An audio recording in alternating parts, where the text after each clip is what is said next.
I didn't even have time to take off my coat before he barked at me. Coffee, 2 sugars, and no talking today, Chloe. I've got real work to do. The elevator hadn't fully shut behind me when those words smacked me in the face. Cold, clipped, calculated.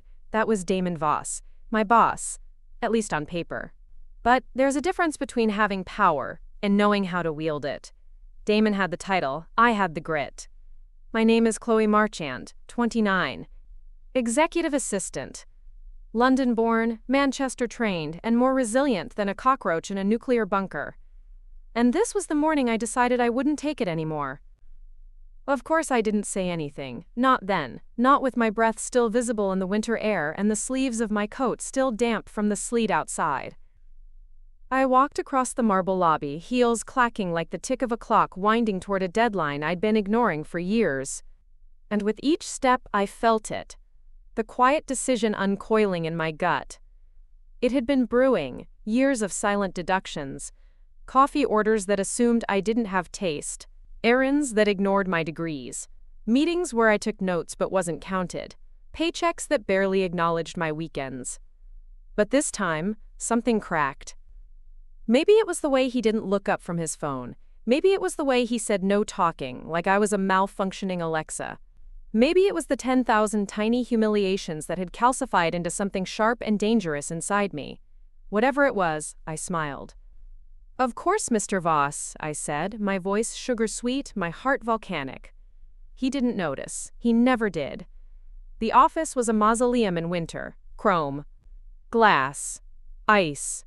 The kind of place where ambition froze before it could grow. I passed silent workstations, dodged the interns who wouldn't meet my eyes, and punched in the espresso order like a robot. But my mind wasn't on the beans. It was on the building. Because here's the thing Damon didn't know. Hell, most people didn't. I'd been moonlighting, not in bartending or freelancing. In something sharper, more calculating. Real estate.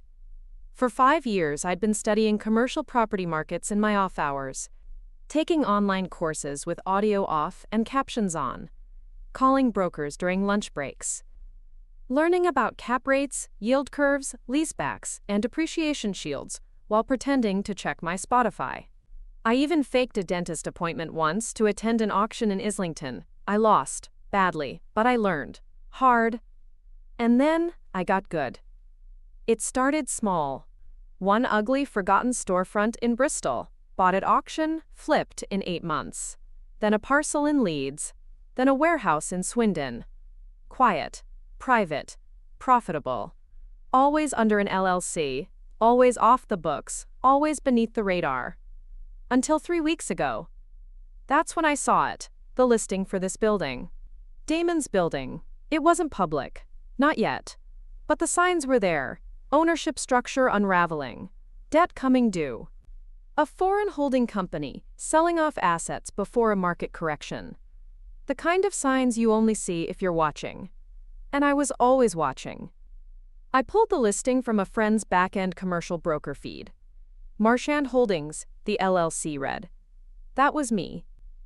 Well, technically, it was a company I'd formed 2 years prior. I'd always liked the irony of using my surname, Marchand, merchant, trade. This morning, as I handed Damon his overpriced, underwhelming coffee, I knew something he didn't. The building he barked orders from was mine. Or would be. If I could close the deal before Friday, and if I could do it without him knowing until the ink was dry. I went to my desk, the same one I'd sat at for 6 years. Faux wood, always too cold. I opened my laptop like I was checking his schedule, but instead I was wiring a down payment. I felt the thrill of it, like walking a tightrope in heels. He shouted something from his office about a missing stapler. I didn't answer. Not because I was ignoring him. Because I was busy hiring the architect who'd be redesigning the lobby in spring. Damon didn't see it coming. Why would he? To him, I was the girl who scheduled his dry cleaning. The one who remembered his mother's birthday, proofread his speeches, and fetched his lunch when his Uber Eats glitched. He never wondered why I worked late.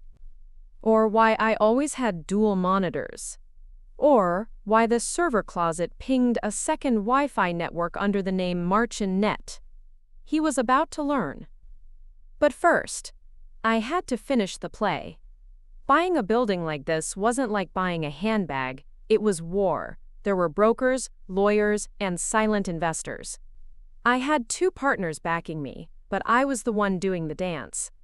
One misstep and the building would go to someone else.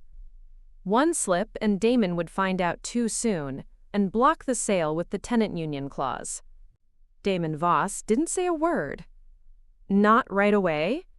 He stared at the glowing screen like it had slapped him, his jaw tensed. His hand, still clutching the phone, trembled faintly, as if his body hadn't caught up with what his eyes were reading. Ownership notice, Marchand Holdings. "Is this a joke?" he finally asked, though his voice was barely a whisper. I tilted my head.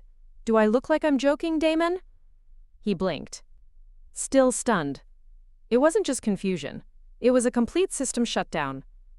I'd seen him dress down a junior manager in front of 50 people for using the wrong font on a slide. I'd watched him fire someone for being 5 minutes late to a call. But this was different. He wasn't angry. He was afraid. I watched that realization creep across his face like a storm front rolling in, and I felt something shift inside me. Not triumph, not vengeance, something quieter, solid. Like finding the foundation of a house you thought was sinking. He dropped his phone on the boardroom table. The screen dimmed, but the tension didn't. You can't just buy the building." I folded my arms. "I can, and I did. That's illegal. That has to be illegal. You..." "Check with your lawyer. I'm sure he'll enjoy reading the public land registry in the morning. Everything was done by the book. I've got a team of advisors who made sure of it." He laughed, but it came out wrong. Too brittle. "You're a secretary, Chloe. You type minutes. You book meetings. You're not some mogul." I leaned across the table, slow and deliberate. "You've had 6 years to learn who I am. You chose not to. That's on you." The air between us crackled. He sank into one of the leather chairs, his body folding like a cheap suit. His fingers ran through his thinning hair. "This is insane." "No, Damon, this is business, the kind you never thought I was capable of." Silence stretched between us, thick and suffocating.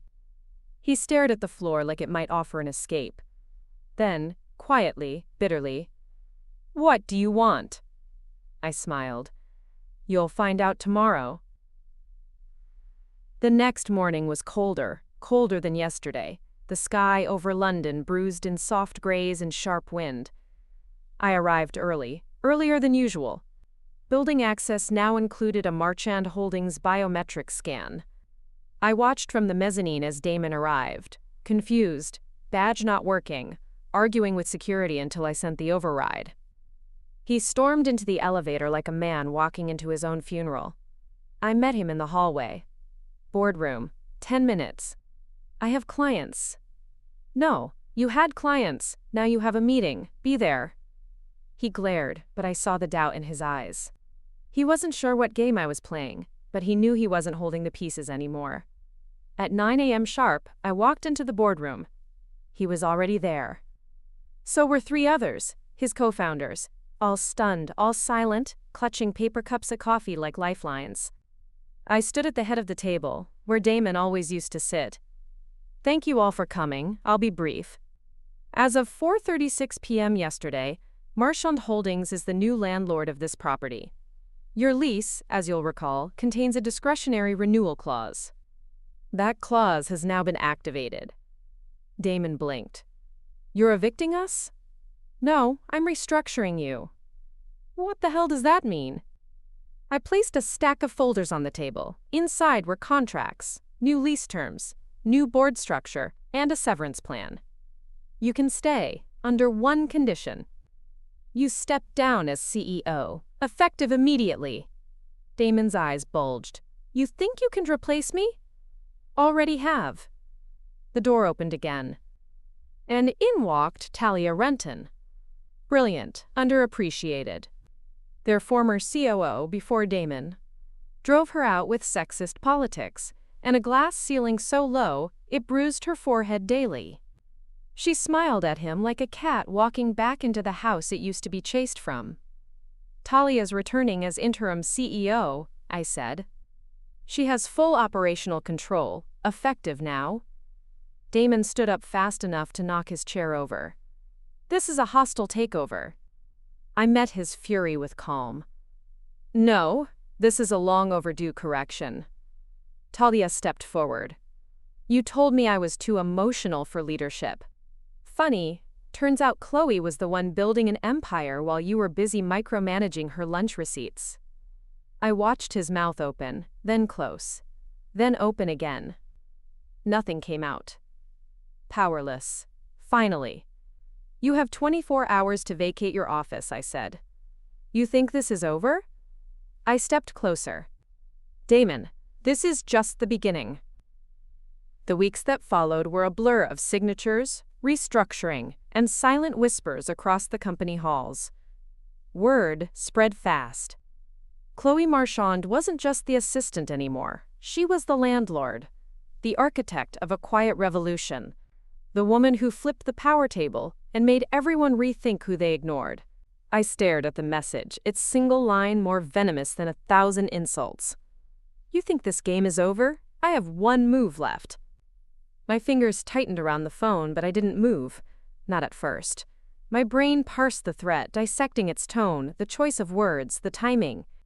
Damon Voss wasn't clever. Not in the way he thought he was. But he was vicious. Cornered animals often are. And now he was very much in a corner. I forwarded the message to my legal team, then locked my phone and continued toward the upper floor. But the chill it left didn't fade. Damon had money. Not as much as I did now, but enough to be annoying. And more importantly, he had history. He knew where the cracks in the walls were, because he'd built some of them. I couldn't afford to blink. I was no longer fighting for control. I was protecting what I'd built. By noon, the first tremor hit. Talia called me into her office. She was pale, her lips drawn tight. A folder sat open on her desk, the pages inside still warm from the printer.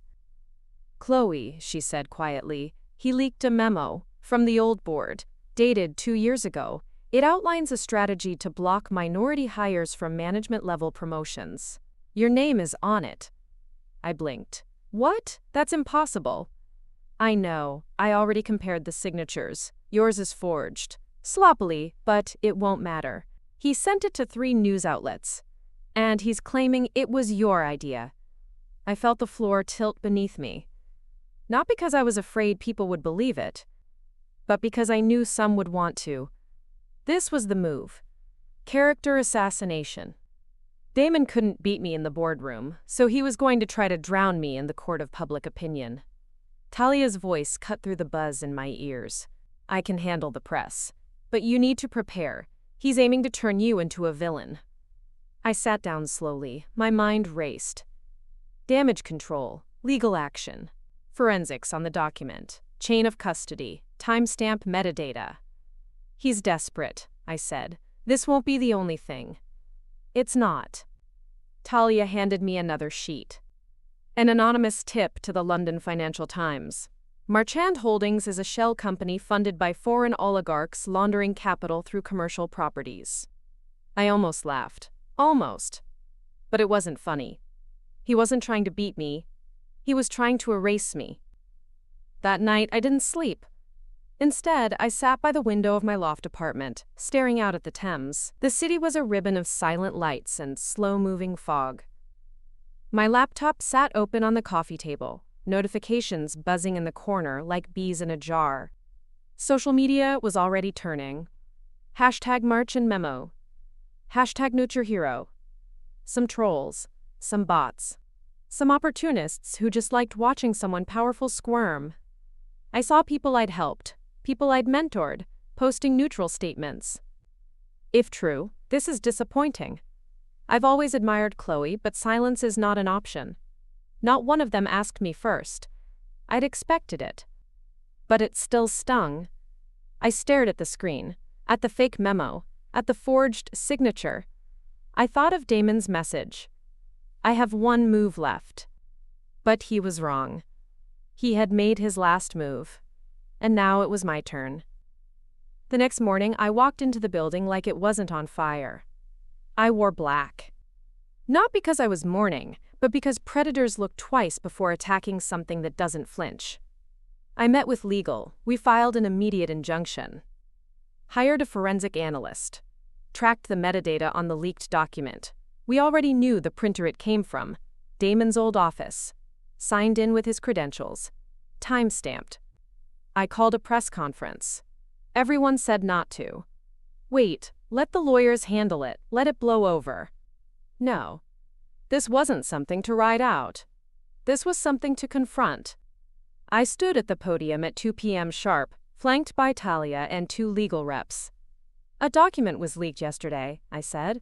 A document with my name on it, endorsing discriminatory hiring practices. That document is a forgery, and we have the proof. Cameras flashed.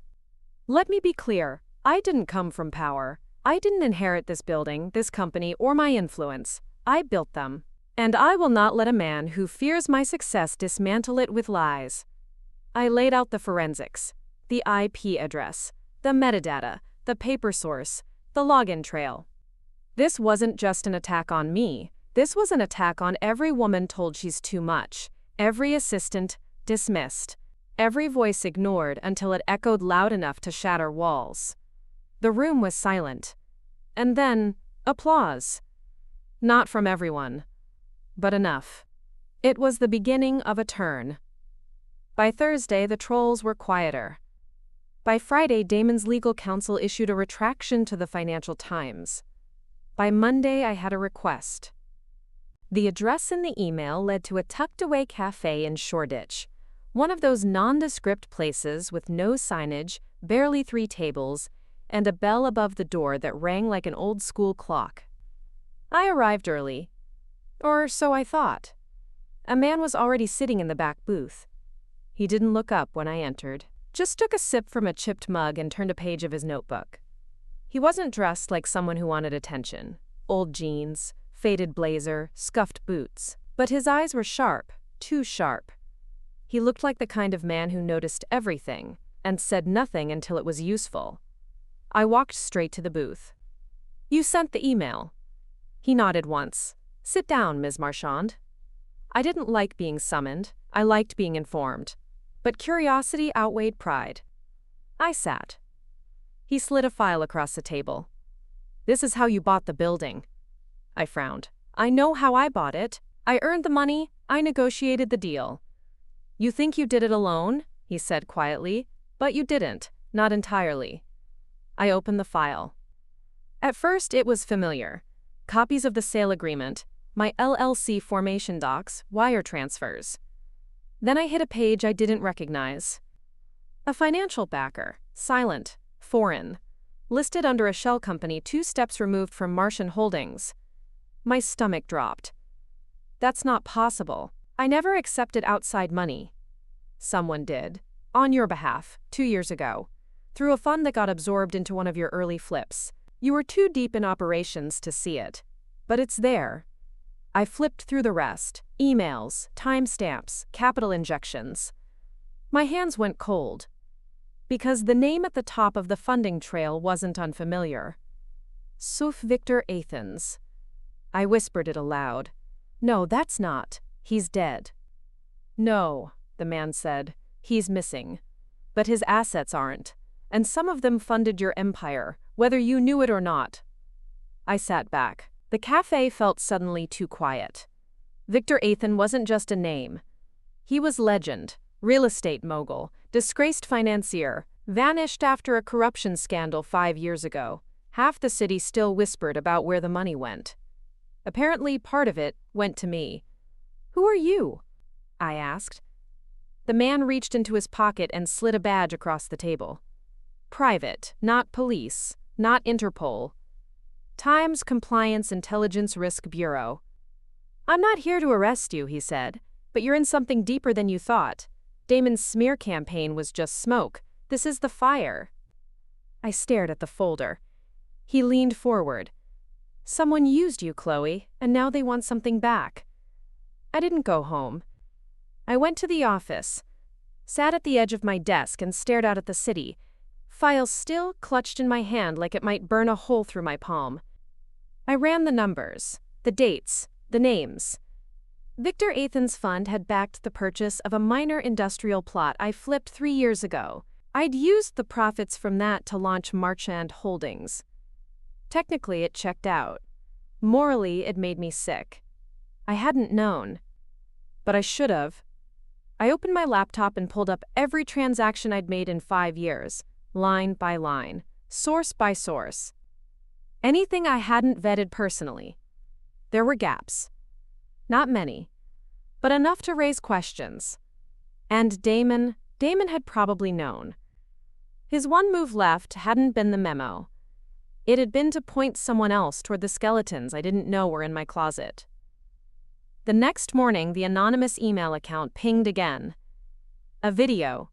Security footage, dated 3 days ago, taken in Berlin.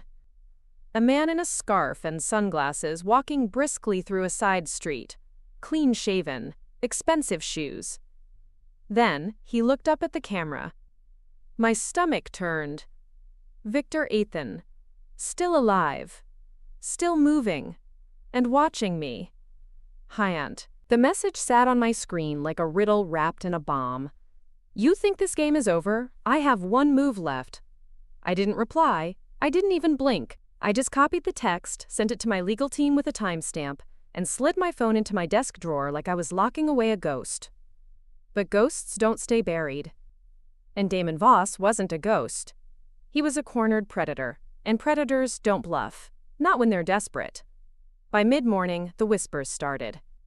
It came from finance first. Liz from payroll heard from someone in legal, who heard from someone on the mezzanine. There was a leak. A real one this time. Not a forged memo or a fake scandal. It was financial. Chloe, Talia said, storming into my office without knocking. Her eyes were fire and ice. We have a problem. She dropped a file on my desk, heavier than usual. Inside, spreadsheets, PDFs, signed wire instructions. This went out last night. My stomach twisted. There it was, an anonymous document dump sent to the press and a few high-level investors. It wasn't a lie, it wasn't even spun. It was a leak of something I hadn't known about until days ago. Victor Athen. His fund. The one that funneled money into one of my earliest deals.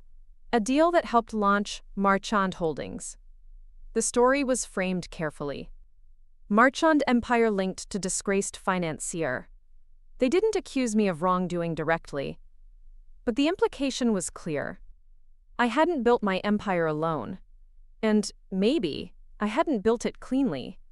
Talia waited, her hands clenched into fists. This is Damon, isn't it? I nodded slowly. No one else could have found the documents. Not unless they knew where to look. He must have tracked the shell companies after I shut him out. She hissed. We were clean, every step. But this makes us look dirty, and the court of public opinion doesn't wait for legal clarity. What do we do? I looked up. We fight with facts, with transparency, and we remind the world exactly who we are. Talia exhaled. You want a press conference again? No. This time, we tell the story on our terms. I opened my laptop, typed 3 words into a blank document. This story matters. And then I hit record. The video went live by sunset. No filters, no edits. Just me, Chloe Marchand, sitting in the same boardroom where I'd fired Damon, the same spot where I'd declared ownership of the building, where I'd drawn my line in the sand. Hi, I'm Chloe. You've seen the headlines, the whispers, the doubt. So let me clear something up. I laid it out, piece by piece. 3 years ago, a funding stream linked to a disgraced financier unknowingly entered one of my early property deals. That money passed through multiple holding companies, and I didn't trace it until this week. I have now returned every cent derived from that transaction. I've taken full ownership, and I'm disclosing every document to the public. I clicked a link on screen. This folder contains everything. You don't have to believe in me, just read for yourself. I paused. I built my company with long nights, locked jaws, and a fire no one saw coming. If you think one ghost from a broken man's past can undo that, you don't know me at all. The backlash never came. Not really. There were trolls, there were think pieces, but there were also data analysts, journalists, industry veterans. They read the documents. They saw the receipts. And they shifted. What Damon intended as poison had become fertilizer. My story, a blueprint, a case study, a reminder that transparency wasn't a weakness. It was the sharpest armor there was. By Friday, something surreal happened. 2 rival firms that had never returned my emails before reached out to request consulting. One wanted to license my due diligence protocols. Another wanted to merge. I declined both. Because I didn't need a bigger empire. I needed a stronger one. One that couldn't be toppled by men like Damon. Middle of part 5. This story took us a long time. If you like it, subscribe. Now, back to the story. By the following week, the message boards had changed. #Marchand Unfiltered. Hashtags shown edit. It wasn't about my building anymore. It was about the blueprint I'd left behind. And that's when it hit me. My real power wasn't the deed in my desk. It was the story I now owned. But just when I thought the storm had passed, my lawyer called. "Chloe, you need to see this." An attachment. Encrypted, restricted, high priority. I opened it. It was a surveillance photo. Victor Athan. Again. But this time, not alone. He was standing outside a hotel in Geneva. Next to Damon Voss. Geneva, of all the places. It made perfect sense the more I thought about it. Damon never had the subtlety to pull off a true comeback. He was blunt force, not finesse. But Victor Athan? He was the ghost who wrote the rulebook on financial sleight of hand. A man with disappearing acts and puppet strings in every corner of the real estate world. And now he had Damon Voss beside him, standing outside a hotel where global property summits were held like secret church services. My first thought was fire. Burn it all, file charges, unleash legal war. My second thought was colder. Wait. Watch. Strike later. Because if Damon and Victor were in bed together, it wasn't just about me. It was about what they were planning next. I looped in my lawyer Sanjay and Talia immediately. We spent the evening in the war room, a converted break room with blackout blinds and 3 encrypted laptops. I pinned the photo of Damon and Victor on the digital whiteboard. "What's their play?" I asked, pacing. "If I were them," Sanjay said, "I'd be using Victor's offshore network to finance a hostile acquisition of your partner businesses. Not Marchand Holdings directly, but the companies you're invested in.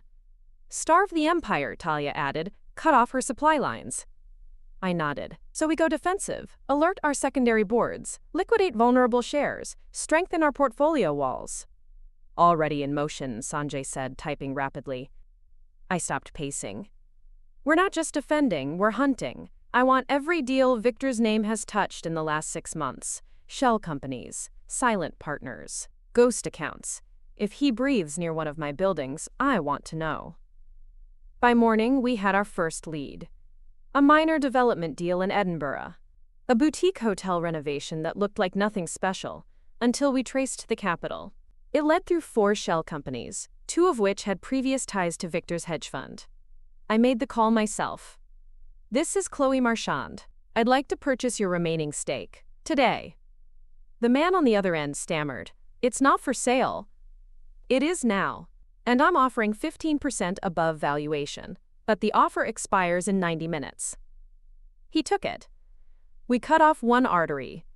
Then another. Then another. Victor was rebuilding, and I was demolishing his foundations faster than he could pour concrete. But then came the second photo. An email from the same encrypted contact. No text. Just a photo. Me. Walking home from work. Yesterday.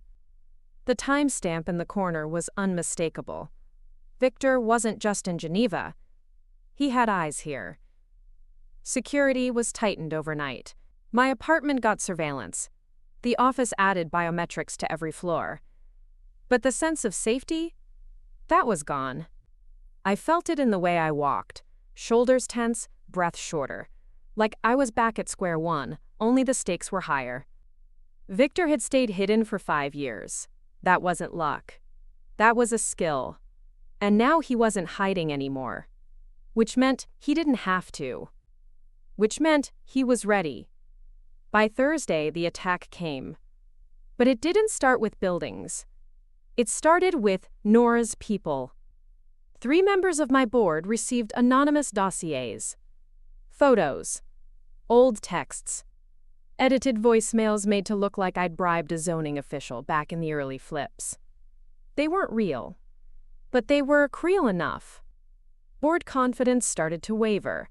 Investors got skittish. One even froze a pending project until, quote, clarity was restored. This isn't a business attack anymore, Talia said. This is a takedown. Then we don't just fight, I said. We expose. We hired a crisis comms firm. Not the kind that does press releases. The kind that finds rot. They traced the origin of the fake voicemails. A sound engineer in Prague, paid in crypto. Guess who he worked for 4 years ago? Victor Athan. We leaked that. Then we leaked the surveillance photo of me, time-stamped and unrequested. We told the world the truth. Victor Athan was alive. He was interfering in a domestic business empire. And he had help. From Damon Voss. The reaction was nuclear. Interpol, UK Financial Crimes Unit. 3 business journals launched investigations. Victor vanished again. Damon did not. He showed up at my building. Tried to get past security, was turned away. But not before he shouted one thing at the lobby camera. You think you've won, Chloe. I'm not the one running. And maybe he was right. Because 2 hours later, a partner company went dark. Emails bounced. Phone numbers disconnected. It wasn't just a business now. It was war. Silence. That was the first thing I noticed. No bounce-back message, no busy signal, no voicemail. Just a deadline. Like the entire infrastructure of Brookridge Development had been erased overnight. And in a way, it had. They were one of our youngest partner firms, a modular housing startup we had backed 18 months ago, known for radical affordability models, nimble, green. Disruptive. Exactly the kind of business Victor Athan hated. I stood staring at the screen in our war room as the red X's blinked beside every line of communication. Sanjay looked pale. They've scrubbed the servers. Legal registration's been rerouted through a new holding company, Cayman-based. The address is fake. Talia muttered. They got bought out. Or coerced. Or threatened, I said.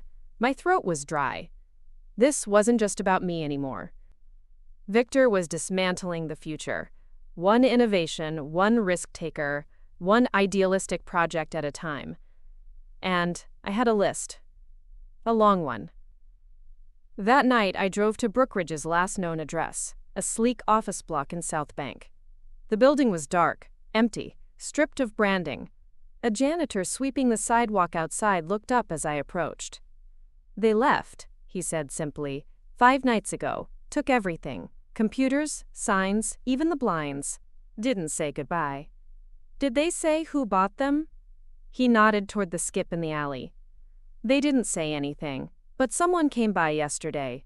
Dropped off a box, said it was for you, asked me to give it to you if you ever showed. He handed me a nondescript gray package. No label, no address. Just a handwritten name across the lid. Chloe's. Inside was a single flash drive. And a typed note. They wanted me to erase this. I made a copy. You need to see it. The signature was an initial.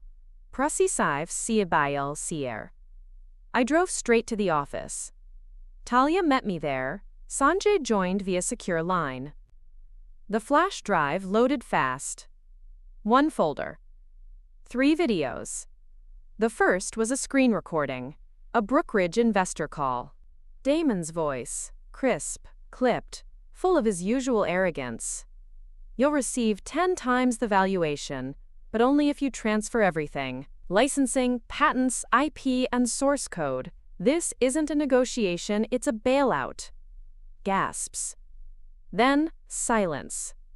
Then reluctant nods. The second video, a security feed.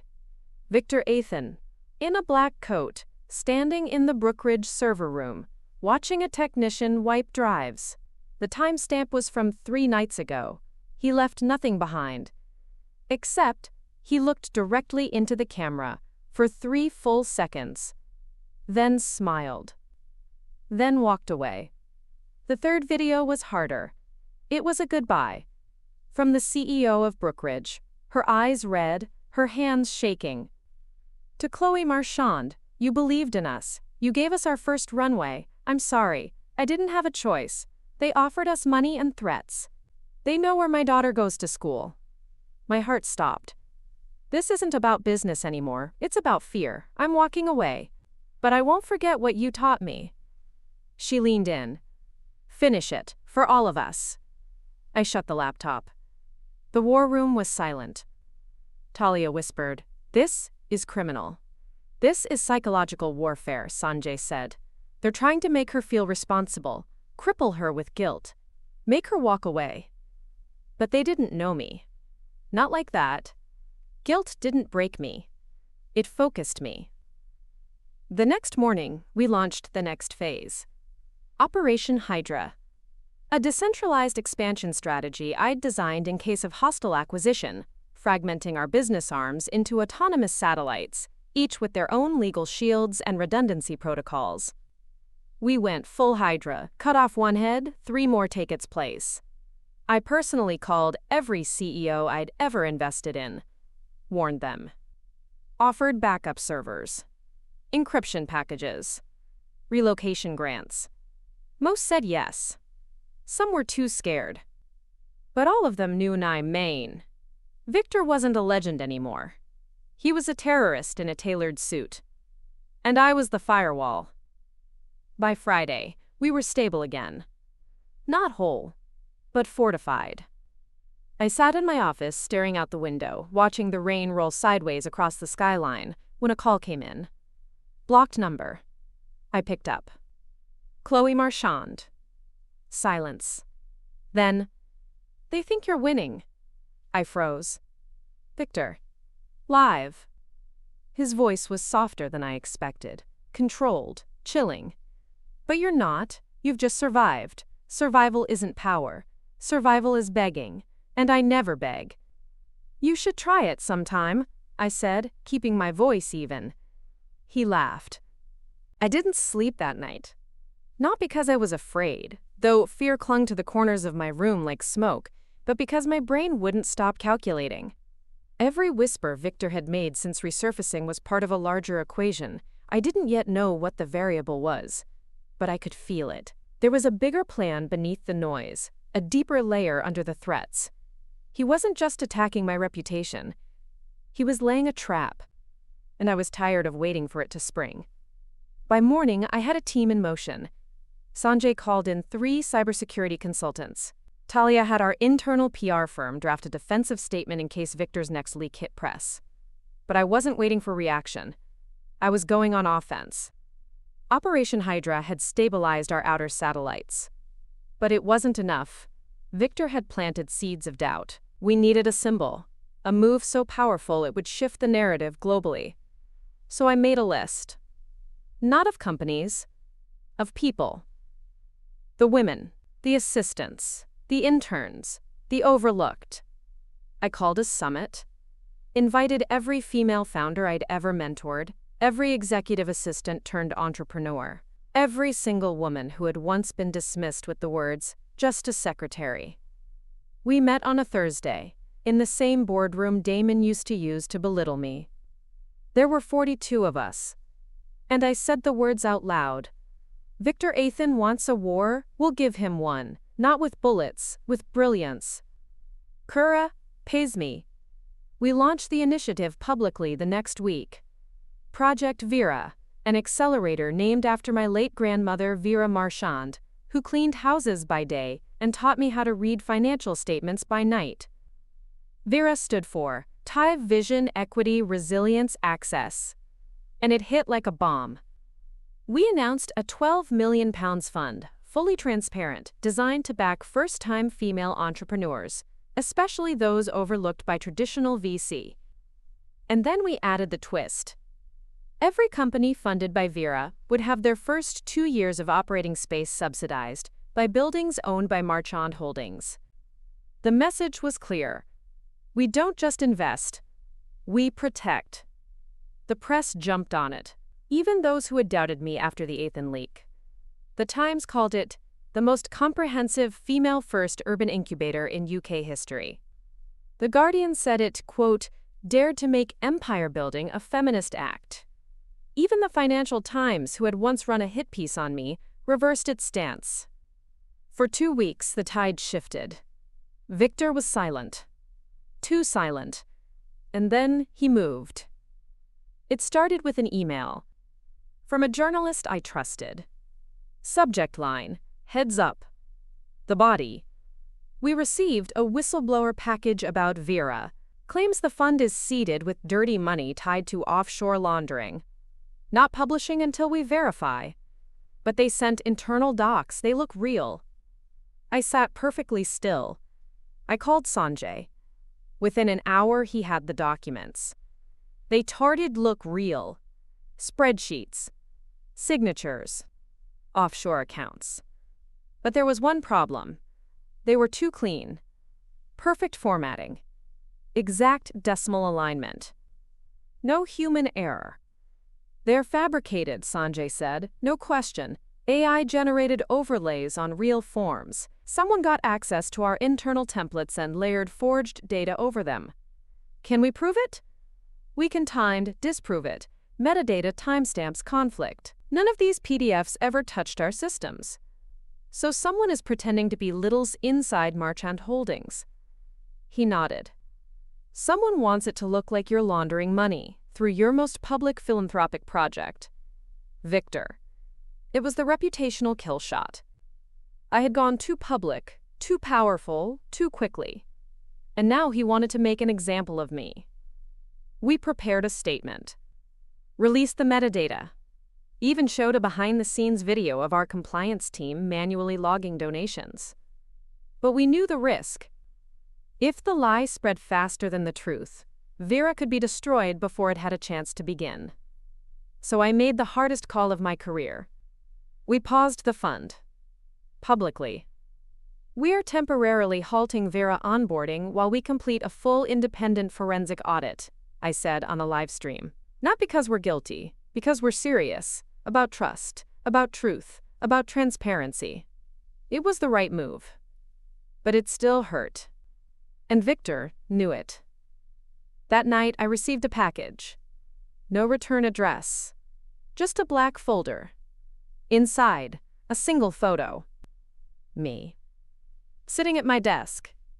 Taken through the glass wall of my office. There was a note. Written in Victor's clean, cruel hand. Even glass empires crack. Nines. The black folder stayed on my desk for exactly 12 minutes. Long enough for me to stare at the photo, to memorize the angle, the time of day, the reflection of the fluorescent lights in the glass behind me. I could even see my own expression, focused, unguarded. I hadn't known I was being watched. That was the part that rattled me most. Victor was inside the walls now. Not metaphorically, literally. Someone had access to the building. Someone had a camera. Someone started close. I activated lockdown protocols immediately. Internal security swept every floor. We disabled all unsecured wireless devices. Isolated the private server. Talia changed the entire operations team's access fobs and assigned 2 trusted contractors to check HVAC, crawl spaces, and ceiling grids. This is surgical, she said. He's not throwing punches anymore. He's slicing. He wants me to bleed slowly, I replied. Sanjay called 5 minutes later. He's not just in the building, he's in the markets. What markets? Yours. Marchand Holdings stock, private as it is, has seen 3 quiet tender offers in the past 48 hours. They're trying to create valuation instability. Techniques we've only ever seen in black market hedge spaces. He's destabilizing your foundation from underneath. I took a deep breath. Can we counter? We already are. But we need a win. Something public, something big, something undeniable. The answer came from the unlikeliest place. A voicemail, left by a woman named Cassie DeLauro. You don't know me, Ms. Marchand, but I knew Victor. We worked together years ago. I'm willing to testify, not just about what he's doing now, but what he did. He ruined lives, killed futures. I have documentation, I have files, and I've been scared for 5 years. But not anymore. I called her that night. She was already on the run. She agreed to meet in person. 2 days later, in a small inn outside Liverpool, she handed me a battered leather satchel. Inside were 7 hard drives, not flash drives, full drives, from a desktop long ago dismantled. He never wiped them, she whispered. He was arrogant, thought no one would dare look. These aren't just receipts, they're blueprints. Sanjay confirmed it the next day. This is gold, not just evidence of past fraud, but the architecture of his network, the entire offshore labyrinth. We can expose the engine room. So let's do it. We planned the leak carefully. The Guardian, the BBC, and, ironically, the Financial Times. 3 publications, 3 different angles, simultaneous drop. On a Monday, the headline that exploded across the city. The man WHO never disappeared. Victor Athan's secret empire unmasked. It detailed shell corporations, coercion, digital extortion schemes, blackmail against CEOs, voter manipulation through property holdings, and a detailed list of companies under Victor's thumb, many still operating in London. Damon's name was mentioned 10 times. So was mine. But only in context. The woman who bought her way out. The woman who burned the bridge and built a fortress from the ash. Victor responded 3 days later. Not with denial. Not with spin. But with silence.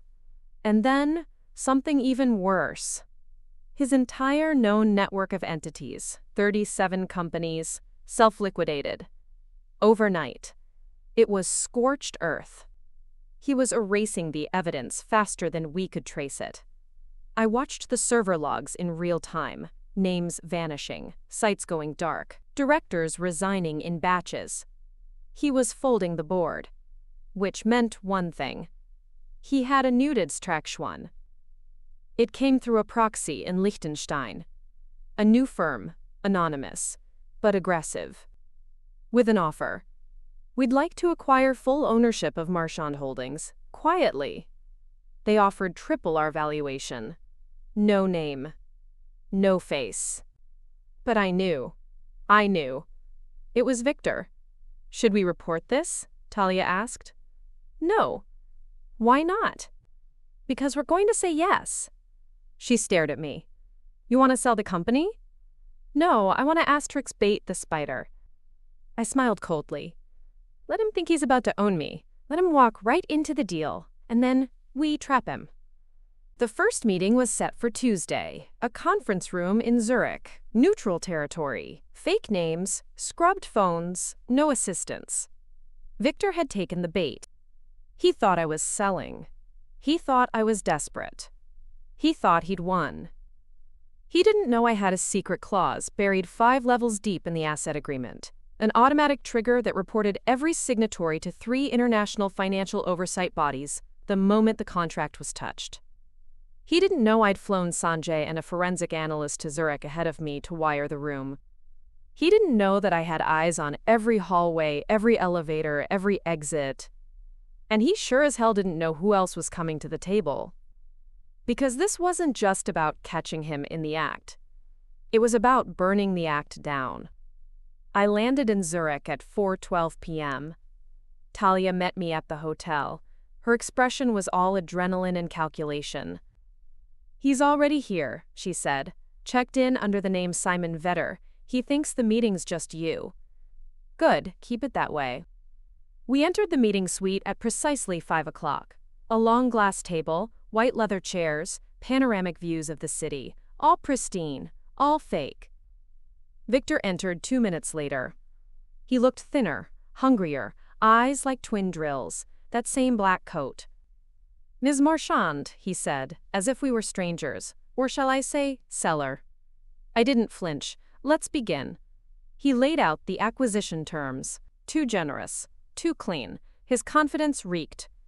You'll walk away a billionaire, tax-free, anonymous, no more board meetings, no more risk, just freedom. I nodded. And in exchange, you get Marchand Holdings. Every arm, every contract, every pipeline. He smiled. I've always believed in second chances. So have I. And then I pressed the button beneath the table.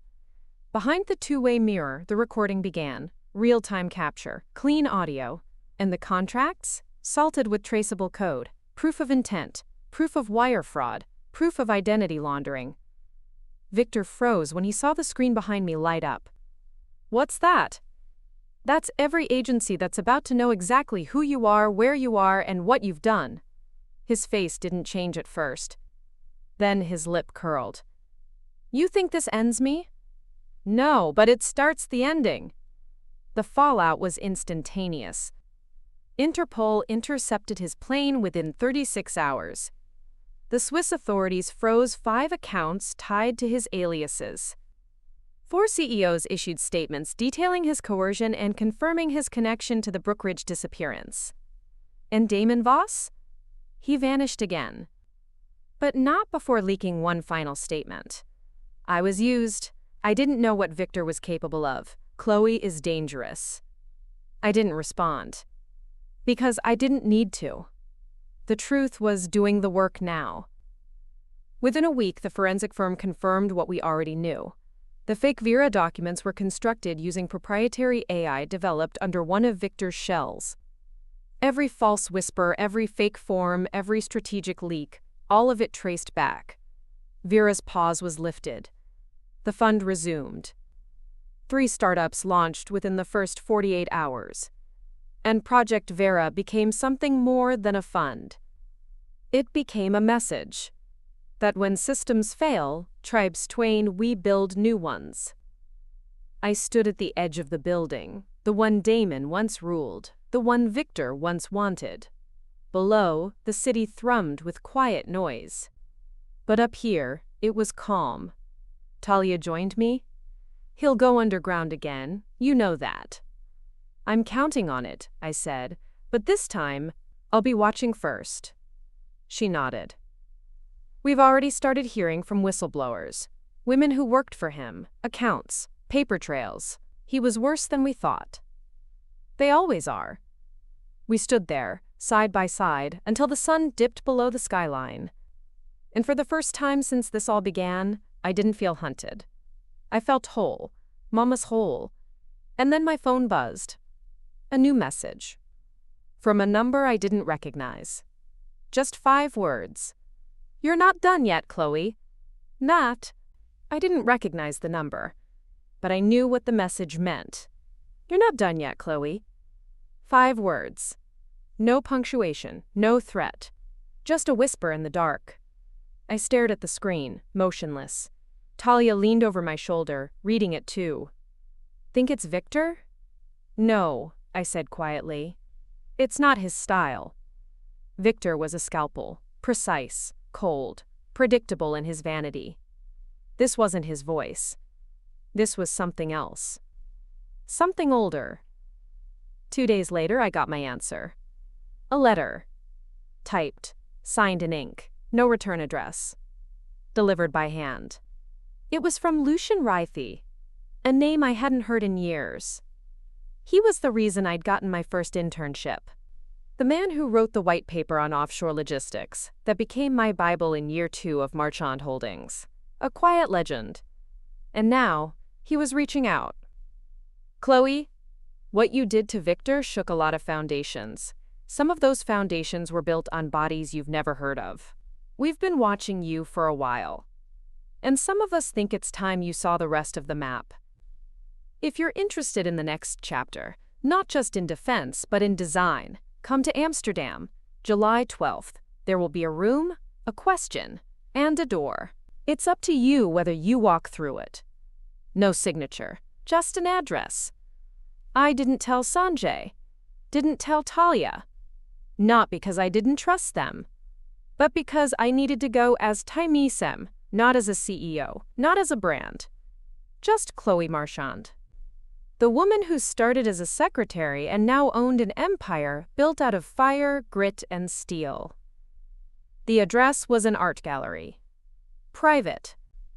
Hidden between two abandoned textile warehouses on the edge of the canal. Inside, it was empty, except for one room. And in that room, 5 people. Lucian Reith among them, silver hair, sharp eyes, and an old-world presence that made the air feel different. He gestured for me to sit. "Chloe, you've been busy." I sat. "So have you." He chuckled. "We've watched empires fall because they forgot who built the scaffolding. But you remembered. Why am I here?" The woman beside him, dark suit, buzzed hair, Nordic accent, leaned forward. "Because you've seen what happens when one man's greed infects a system. Now we want to show you what it looks like to Asterix change the system." Lucian added, "We're not asking for loyalty, just perspective. You have a gift, Chloe. And more importantly, you have reach." "Are you a think tank?" He laughed. "We're a blueprint." "For what?" "For what comes after Stump's legacy collapses." They gave me documents. Not contracts. Just names. Ideas. Projects already underway across Europe, Asia, Africa, ones designed to bypass the old economic machines. Micro-ownership cooperatives. Decentralized corporate voting structures. Equity redistribution via blockchain governance. I'd seen fragments of this before, but never together.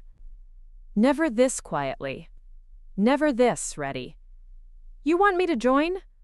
Lucian shook his head. "We want you to Asterix build Nuffelsets." I flew home with a suitcase full of maps. Not literal ones. Blueprints for disruption. I didn't sleep for 48 hours. I read. I annotated. I started sketching an infrastructure for something I didn't have a name for yet. Not an empire. Not a revolution. Something cleaner. Something permanent. Talia noticed. "You're different." "No, I'm awake. Asterisk." "Are we safe now?" I looked at her. "Safety is an illusion, but we're ahead, for now." She nodded. "Then let's use it." Back hop. We started small. 2 new pilot programs, one in Birmingham, one in Marseille. We gave equity to employees, rotating board seats. Open source accounting, every contract had a transparency clause. Every investor agreed to public audits. People laughed at first. Then they copied us. Then they joined us. Within 6 months, Vera wasn't just a fund. It was a Tymo model. Within a year, Marchand Holdings wasn't a company. It was a Tymo movement. And Victor Athan? Still silent. Still watching, maybe. But in the end, his silence didn't matter. Because the louder the system got, the harder it was to hear men like him.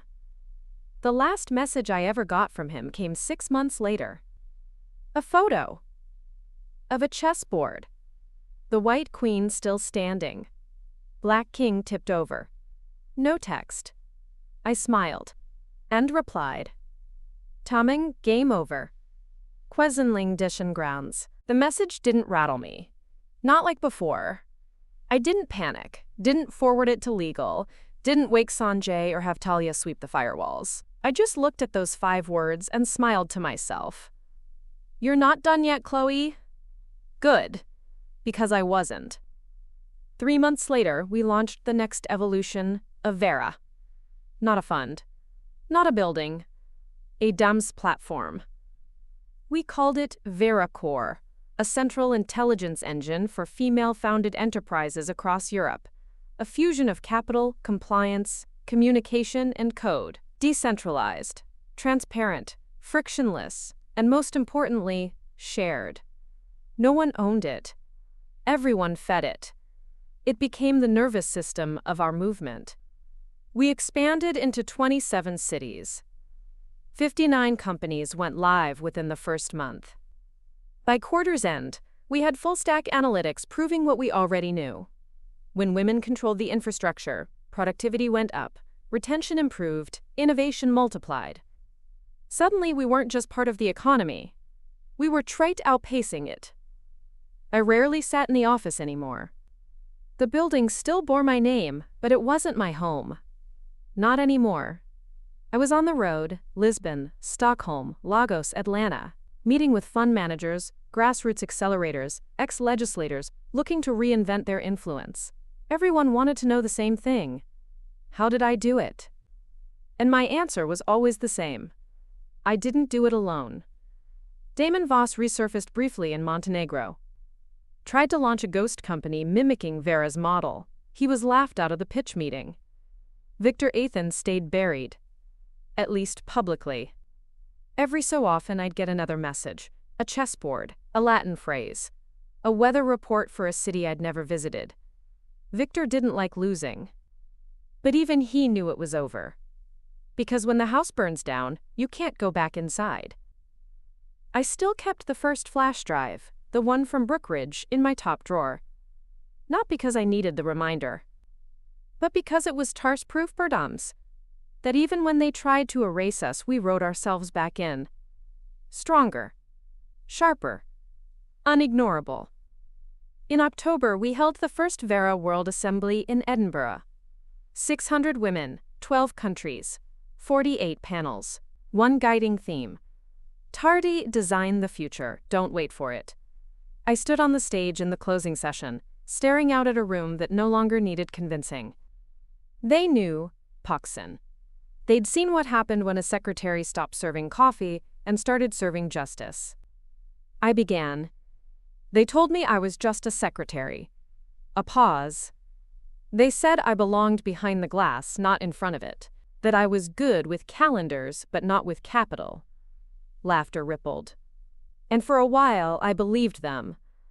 The room went still. But then I remembered something they never counted on.